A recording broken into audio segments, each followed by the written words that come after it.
This is the Daily Saints Pod with Zach and Greg.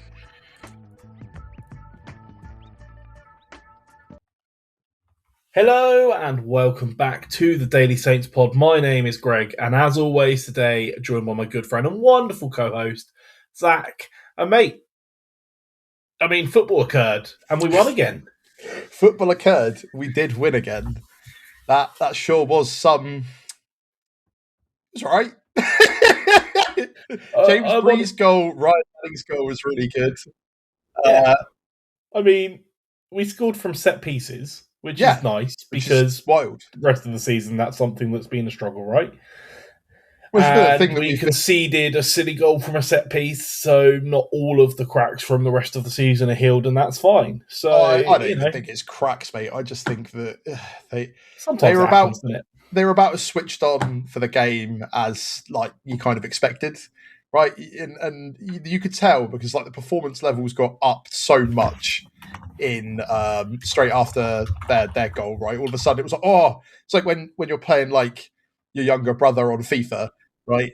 And then all of a sudden he scores a goal against you and you start going, right, lads, stop playing now. And then you absolutely smash it. Obviously we didn't go on to absolutely smash him. We pretty much hit the prediction bar the silly goal we made, the silly, goal we conceded. It's just, it's kind of run the course. I was worried it could have performed an upset. Fair play to Wednesday fans still showing up. It's still quite dead, but man. Okay, it's just they've already been relegated. It's we know, and there's a lot of parallels to last season, except for us, except just the existential dread of whether your club will exist or not. It's a whole other thing. Just the general. We talked about the leading bidder pulling out and knowing if they're going to have a buyer, and it's just not. Don't worry, guys. Mike Ashley's here to save you potentially. That always ends well. Wonga.com, anyone? Remember that sponsorship? but look, it's a lesson in perspective and in the credit in the bank that you can accrue with a good run of form, right? Because if this game plays out exactly how it played out, but 10 games ago, our conversation would be 3 goals from defenders. What are the strikers doing? Another soft goal from a set piece. What are we doing in defence? This is a game we should be walking over every day. But because they got the credit in the bank, and this is our, 9th game undefeated, and we're pushing on, and a couple of good wins in a row, it's nice that we're spreading goals around the team, and James Bree is suddenly the highest goal scoring threat we have available. True. It's nice that we're scoring from set pieces, because previously in the season that's not somewhere we've looked particularly threatening.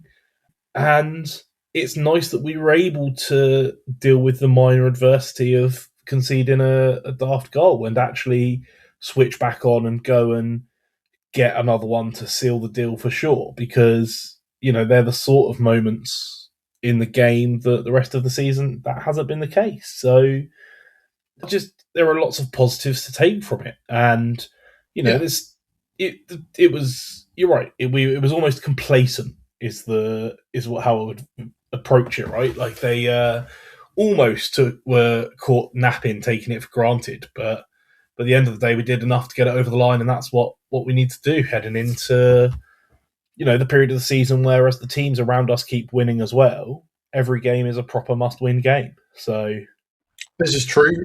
Wrexham winning definitely hasn't helped us out, and we also felt the unfortunate news on Friday that Wolves have now beaten our points tally. So we are still the second worst team to have ever been in the Premier League.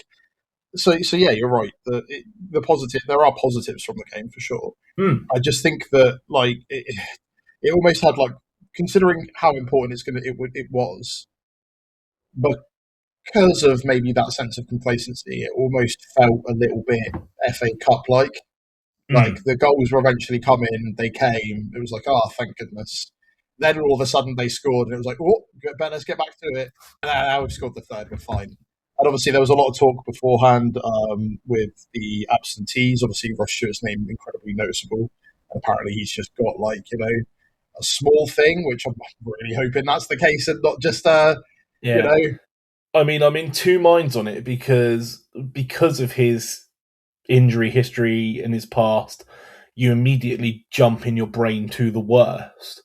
But also bearing in mind, the fixture and how likely it was that we were going to win, and even if it is the slightest of tightnesses based off of his injury history, they were not going to risk it anyway, right? So it kind of makes sense. Then It was it does draw a worth risking him question to Tuesday? me.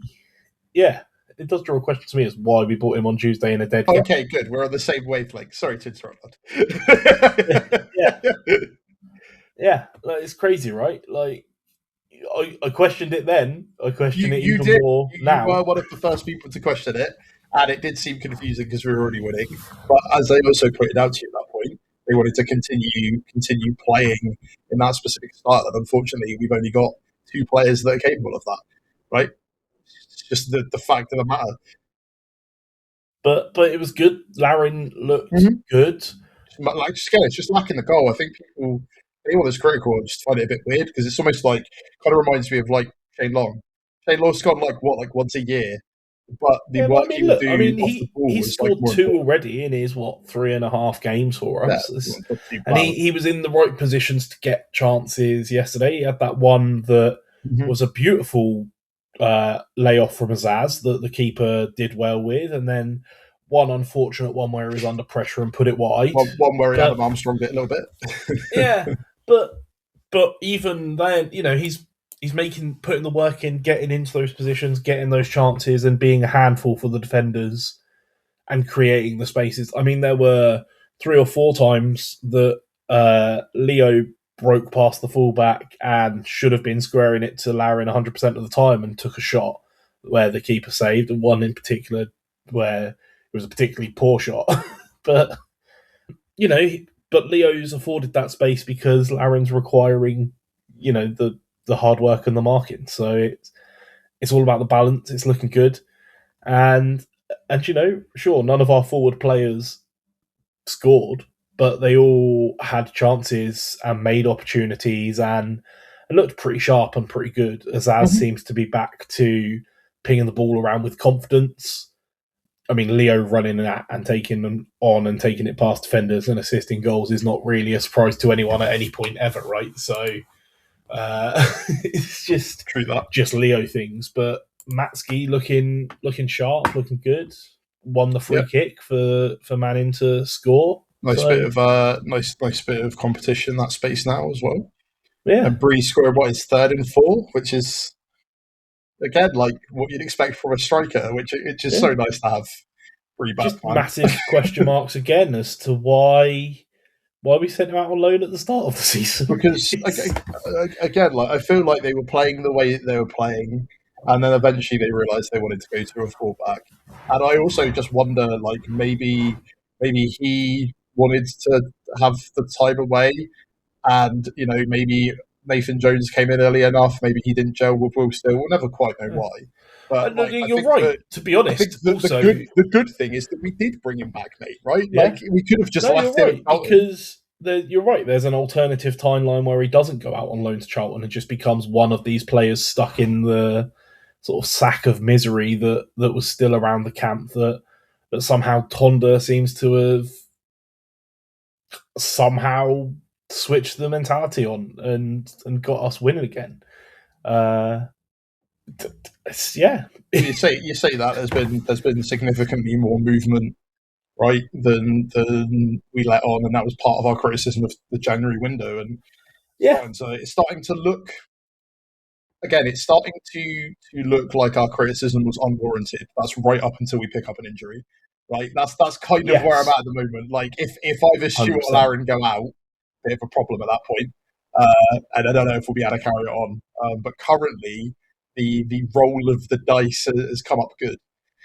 I mean, honestly, mate, the way that he's playing at the moment, if Stuart or Larin go out, I fully expect Bree to be an excellent candidate to play that role up front, holding the ball up and scoring goals. Why not? Then we're going to have to replace him at right back, mate, and that just means we'll go back to a back three, back five. And I don't think anyone wants to deal with that. Gillett will step in, or I don't know.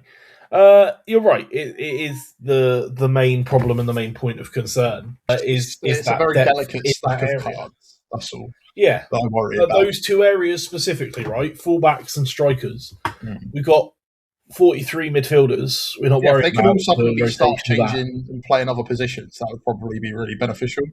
Mm. But alas, it's not. But yeah, no, it's nice. It's nice to come and be able to talk about a fairly comfortable win and be able to take that forward and do something with it. Manning again with a free kick. Keeper should be doing a lot better for me, but it's a goal and it was brilliant. Great. It's not.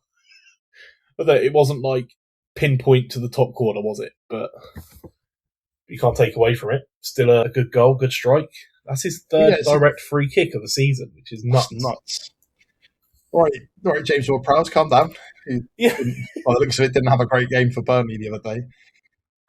But yeah, it's got a. As I said, it was routine and expected, and yet we pulled it off. But it just kind of feels a bit. I don't want to come out here and gloat that we beat a team that's had 12 straight defeats in a row. It's just kind of cool. I'm glad we did it. It was they put in what I can only refer to as a spirited performance, and yeah, it's just on to the next one, right? Which unfortunately is an FA Cup game that I'm sure we're all going to sign up to TNT to watch. Yeah. You can't see because you're listening. I thumbs up there quite heavily. But yeah, I mean, it's nice though. But the important thing is we got it over the line. We keep that momentum rolling. Yes, and like I say, that's nine undefeated now. It's starting to feel more when we come into games that we can come in with confidence that maybe we haven't deserved to have the rest of the season, right? Like it's piecing together and getting there in the ways that, we had that rotation in the middle. Casper Yander out with illness as well, but Cambrag stepped in. Charles rotated in, and even Romeu got a cameo today. Not that we'd have saw it, but I don't really remember. Sort of just appeared out of nowhere and then a game over. But always nice to see him play. At least it feels like he's actually here, and not just because at this point it does kind of feel like a fever dream that he signed for us. Everyone was really hyped. He appeared at Millwall and then just felt like he was never to be seen again, apart from a few cameo FA Cup performances. But yeah, you're right. Job got done. It's on to the next one. How important is that Wrexham game now, though, Greg? That's that's looking to be like, unlike our first game, we're like, oh, look at us, we've managed to beat the Hollywood club in a very Hollywood style where we played awfully. Now it's very much a different ball game where they are ahead of us because they're ahead of us, right? But you can't that's the disrespect thing, right? If you're taking every game against one of those teams around us, which is most of our games left at this point as a must win and almost as a 6-pointer, then that Wrexham game in itself is like a 12-pointer, right? Like it could genuinely come down to that result to push us up and keep us up into that position if that's still the case at the time, and that's crazy, right? It's just a little bit, mate. Like wouldn't really expect it to come down to us versus Wrexham. That's not to write off anyone down as far as maybe 14th Stoke, right? Like that's only 10 points to make up. But I think so. What have we got in between? We have Fulham in the FA Cup, which will be a game of football that I'm sure we're all definitely looking forward to. Again, watch it on TNT. That's going to be superb. And then we've got West Brom, which will be at my solo review because you'll be there, right? Yeah, you're taking your kids their first away game. Going to be exciting, really exciting. And then we got league leaders, which they've shown that they're beatable in recent times. So yeah, get in there. Yeah, it's an important run of games to keep this momentum heading into. and hopefully we can just kick on and get past it and just keep this goal scoring with freedom. I mean, that's 9 goals in the last 3 games. That's some good numbers by any stretch. If you're scoring 3 a game, you're probably winning, regardless of what you're doing in the back, right? That's the important thing. Simple game: kick the ball in the net more than the opponent kicks in yours, right? So long as you outscore your opponent, you do win the game. We're here for other advice, such as in chess, if you get checkmate, you win. Yeah. If you remove all the enemy pieces, you also win. No, you're right. It is, and again, it's not to kind of. I don't really want to be disrespectful to the game because we kind of already jumped past it, and I think that's kind of where the headspace is at, right? Like we knew it was important to keep the momentum up, and the job was done, and it was done pretty great. But it wasn't the most thrilling football to watch in the world, right? Because it was kind of dominated most of the time, and if anything, again, like the only thing we wanted to do was make sure we didn't avoid a hiccup, which we did quite successfully. And I hope the best for Sheffield Wednesday, but I'm very, very glad that we didn't do that hiccup. I'm sure Peretz is going to be fuming that he did let a silly goal in, but also, I think you are right when you point out that people are mad because it could have been awful, and we've still got that silly mistake in us for but we did also win. Like it would be a different story if we'd missed a bunch of opportunities and then that silly goal went in and we got a draw and a loss, because that's been so much of our season thus far. That was so much of last season, right? Yeah. So much of last season was this silly little mistake. And then we just let them put in another 4 goals because why not? Feeling funky. So yeah, I'm glad that we kind of met expectations, but that is where we're at, right? It's not like we absolutely stormed it. It's not like the week before. It's not like the comeback against Leicester. It is the definition of meets expectations would be. Yeah, and I actually think that when you look at the statistics of the game, it kind of shows how I don't want to say how spoilt we've been, but how chance creation heavy we have been, even in the games where we lose and we've missed loads of chances, or we've drawn and missed loads, and obviously recently scoring for fun, because actually we still managed 15 shots with 6 on target and XG of 1.8. Sure. They are solid stats that are deserving of winning the game comfortably, right? It's not like they are. Well, we had 3 shots and scored 3 of them, so that's it. Job done. I get you. We created the chances. We put some of those chances away. It was we put in a winning performance on top of meeting expectations, I think is what you're getting at. And yeah, you're right.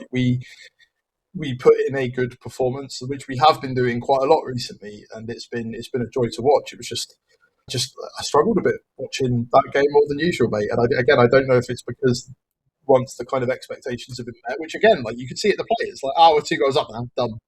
And then it was hang on, no. What do you make of Flynn Downs not making it onto the pitch at all? Obviously, we know he's had his struggles with good days and bad days going forward with his health since his food poisoning, right? And he said that and come out with the interview with the club. I don't know if that had anything to do with it, but the bigger picture for me is 1 yellow card away from a 2-game suspension, maybe playing into that decision. I think so, and also we know for a fact that players are going to need to be rested, and the big run of games coming up, and clearly, Eckert trusts Bragg enough to put him into the sort of the firing line and get involved in the first team, which he did. And it's nice because it's not like we completely disrespected them by putting just an FA Cup team out, because I was kind of concerned when you were there's some big names missing there. And obviously, I'm okay, Yanda's not in, Stuart. And then I checked the team sheet. I was okay, it's not just that we've just put out an FA Cup team. It was genuinely there is a reason for this and there is a reason for that, and that's kind of how I felt I feel like that might have been the only one where it's like, I actually think we're not going to struggle in the middle of the park as much, right? It's a shame we never got our Shea Charles goal against Pierce Charles, right? That's the only thing that I wish, and they seem to still have a big fondness for Shea Charles for his loan spell there, right? Which was nice to see. So I'm not really too concerned. I feel like the reason that the reason that Finn Downs was not played and Shea and Cambrag were, and obviously Romeo being brought on later, was just to give him a break, and that's probably needed. It would have been a different story, I think. There might be question marks had we lost that game, but I don't feel like there was any real point we felt like we were losing it. There was a time we switched off for sure. That's how they got a goal back, right? But I don't feel like there was any time during that 90 minutes where I was significantly worried, we're going to lose this game unless we buck our ideas up. No, they had a couple of chances created on the break and a few scrappy bits, but nothing that considering really, some of the games we've had recently, where you have also turned around and gone like, it was just really comfortable, and it's like that was also very comfortable. And I think there is also that part like, we don't want to disrespect Sheffield Wednesday because we feel bad about it, but yet when you're coming into a team that have lost like 12 on the bounce, it's 11 on the bounce before then. As I said, what we did was meet expectations, and I think that it's maybe resting one or two players was less of a problem, right? Yeah, no, 100%. It makes sense. The real conspiracy theories was Stuart and Yander actually ill, or was this planned all along and they just said that to make it not look like we were putting out an almost FA Cup team? That's very conspiratorial, mate, and I don't really genuinely believe that. It's just that it's a point I've seen, which is funny. Yeah, I mean, if you were going to take that thought and that approach, I don't understand why you'd bring Stuart on the pitch at all on Tuesday. So it reeks of nonsense to me. But it'll be interesting. It'll be interesting to see how rotated we approach next week and how we handle momentum versus adding another potential fixture into the mix of a fairly busy run-in period coming up. I mean, the last game had a guy that's just had a contract signed with us long term. So I feel I wouldn't really be surprised if we're kind of willing to sacrifice the cup, right? But what will Fulham power against us? That's the other real question mark.